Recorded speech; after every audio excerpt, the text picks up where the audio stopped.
Good morning. My name is Tony Roberts. I'm the President or Chief Transformation Officer of the Team Builder Leadership Institute. And I was going to do one of my normal educational videos today on leadership because you know this channel is all about leadership, and our company.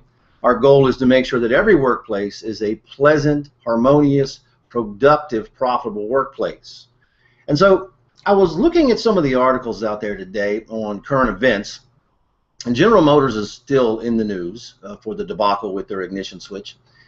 And there was an article, I believe it was in Forbes, and it was talking about Mary Barra and what she needs to do to fix GM. But, you know, I've seen probably 20 or 30 articles on what GM needs to do to be fixed, and so far none of them is going to work because they're not actually getting to the root of the problem. The corporate culture in GM has been broke for many years. I've seen articles over the last 20 years talking about the stodgy, non-productive culture with nepotism, the good old boy system. So that's been known for years, and nobody's fixed it. It's because they weren't killing people then.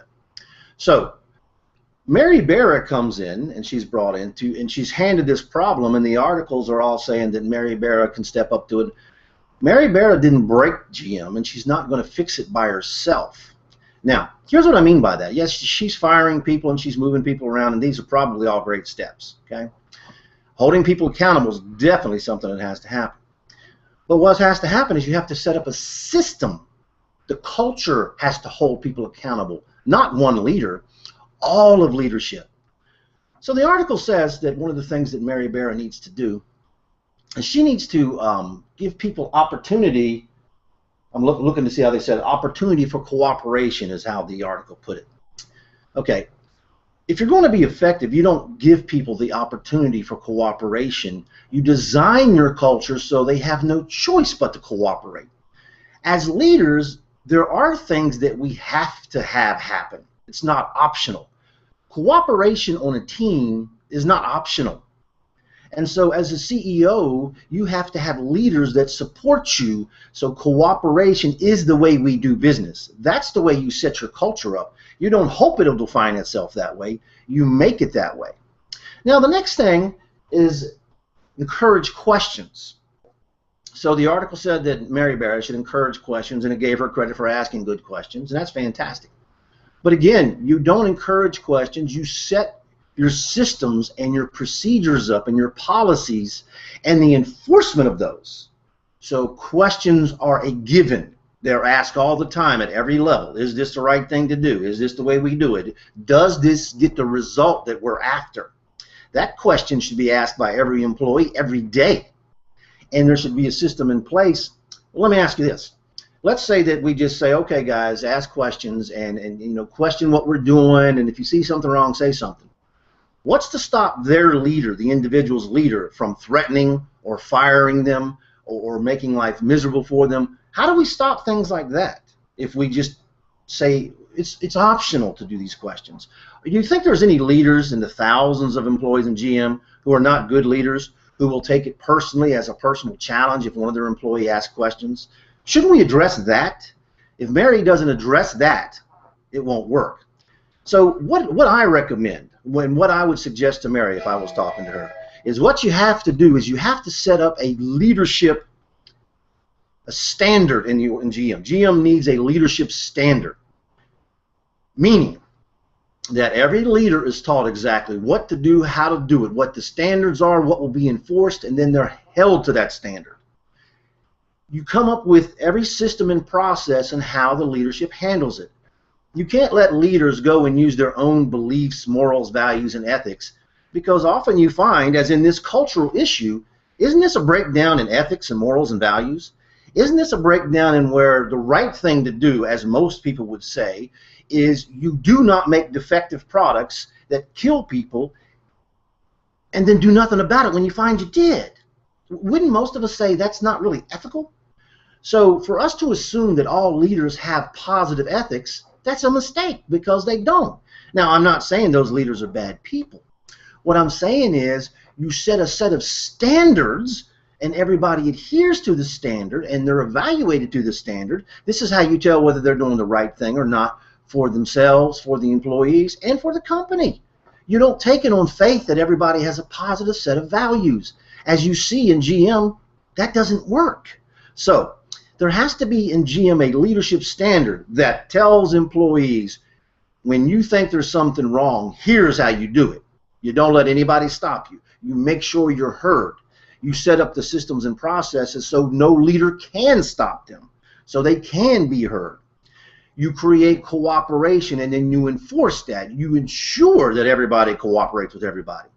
If you know anything about project management is how to build a car or a skyscraper or anything else with that cooperation. That methodology should be there so the cooperation is laid out and enforced. But it goes back to this, guys. It goes back to the leadership. What's broken in GM is not the thousands of employees. There is no leadership standard, and apparently the leadership has just totally broken down. When you can have what they call a nod and a signal, in other words, when you can have a group come in together to talk about a serious malfunction in the organization, and everybody else watches somebody give a nod of, well, we're not really going to do anything, what does that tell you? The leadership is non-existent. How many leaders were in the room and witnessed that and did nothing about it? So each leader has to understand that they have an obligation, an independent obligation, to act when they see something's not working right. When they see something's wrong, they're obligated to do it. That's what they were hired for. That's the standard. That's the performance that they will be evaluated on. And you don't make those things optional. You know, in today's America, we would like to all be kinder and gentler, and I'm a proponent of treating everybody with dignity, respect, and honesty, absolutely, at all times. But that doesn't mean as a leader you don't do your job. Your job is you're hired at a certain place in the organization, whether it's the CEO or whether you're a department manager. You're hired to make sure that part of the organization, or as the CEO, the entire organization is operating fully functionally. That every action taken every day by every employee moves us toward our goals. In this case, it would be General Motors' goals of building safe, economical, desirable cars. So, Mary Barra doesn't have a shot at doing this by herself. If she doesn't put this leadership standard in there, if she doesn't change and put a leadership standard where she has thousands of leaders helping her in her mission, she's going to fail. Because a company's not made up of 1 or 2 or 3 people. General Motors has got many tens of thousands of employees. And every one of the leaders in General Motors, to make this culture change work, has to know what the new standards are, has to know how to implement those standards, and then has to be watched by their leaders to ensure that they're coached, trained, and enforced on those standards. This can be quicker than, I read an article a couple of weeks ago that said GM is going to take years to do this. It doesn't have to take years, but you've got to actually attack it where it's broke. It's the leadership that's broke. And only the leadership and that standard will fix it. Everything that happens, the processes, the systems, everything that happens within an organization starts with the leadership standard. It starts with the leaders knowing this is how we do things at GM. This is the way we get the result. These activities are what we do to get this result. You've got to set that standard up so you can get that. Now, in order to do this, you're going to have to make sure that you've got leaders that are on board with the change. You got to have leaders that are open to the change, who are committed to the change, and then you teach them the standards, how to run the systems, how to run the processes, how to take care of the employees, how to encourage innovation, how to inspire, how to motivate. That's what the leadership standard does. It teaches everybody the optimal operation, the optimal performance. It makes them come to work smiling, they get everything done, and they leave smiling every day on time. But that's all a leadership function. That's why we hire leaders. If employees could do it themselves, what would we need to pay leaders for? Leaders provide inspiration, motivation, and direction. But Mary Barra, if she's going to succeed, she's got to provide that standard. And Mary, if you need help, that's what we do at the Team Better Leadership Institute. But if you don't provide that standard, I don't feel good about your chances of success. And I got to tell you, I'm rooting for you from the articles. They're putting a lot of pressure on you, and it can be done, but not if you just make it so, please do this, please do that.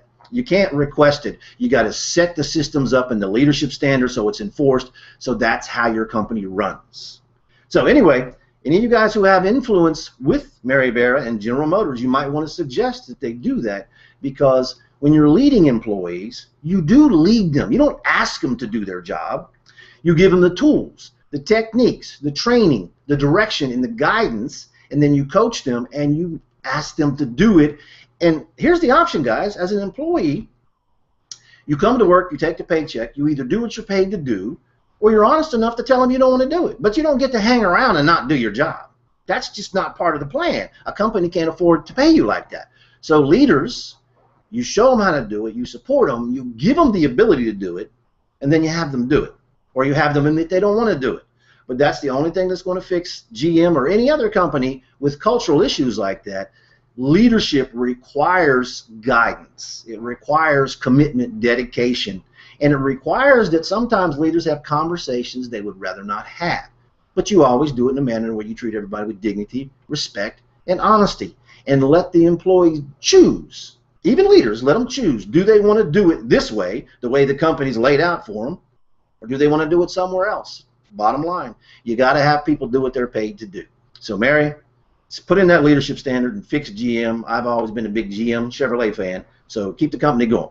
Best of luck.